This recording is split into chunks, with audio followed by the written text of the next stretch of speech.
వెంటనే ఇంకొక తప్పు చేయడానికి ఏమాత్రం సిగ్గుపడకుండా సిద్ధమైపోతున్నారు మీ ఇద్దరు.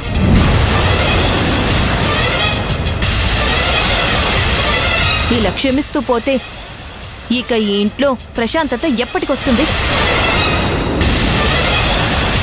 బావగారు అనుకున్నట్టు ఈ ఇల్లు ఎప్పుడు ఉమ్మడి కుటుంబంగా కలిసి ఉంటుంది? ఉమ్మడిగా ఉంటే ఏం చెయ్యాలి? నా కూతురు ఇంటి పెద్ద కోడలిగా మీ అందరికీ సేవలు చేయాలా? అంత కర్మ నా కూతురికి పట్టలా.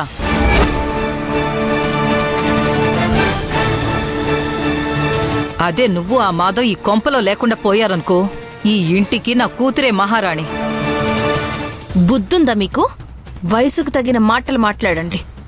ఒక ఆడబిడ్డ ఒక ఇంటికి కోడలుగా వచ్చింది అంటే ఆ ఇంటి బాధ్యతే కాదు, ఆ ఇంట్లో వాళ్ళందరి బాధ్యత తనదే. ఆ ఇద్దరు అన్నదమ్ములు ఒకరికొకరు ప్రాణంగా బ్రతికారు. తోడబుట్టిన అక్కని ప్రాణంగా చూసుకుంటున్నారు.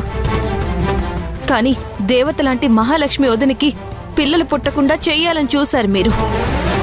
అసలు ఏం బతికే మీది? భూమి, చాలా ఎక్కువగా మాట్లాడుతున్నావు. ఇప్పటిదాకా మాట్లాడకుండా తప్పు చేశానని అనిపిస్తుంది. ఈసారి మాటలుండవు. ఇద్దరిని చావగొట్టైనా బయటికి గెంటేస్తాను.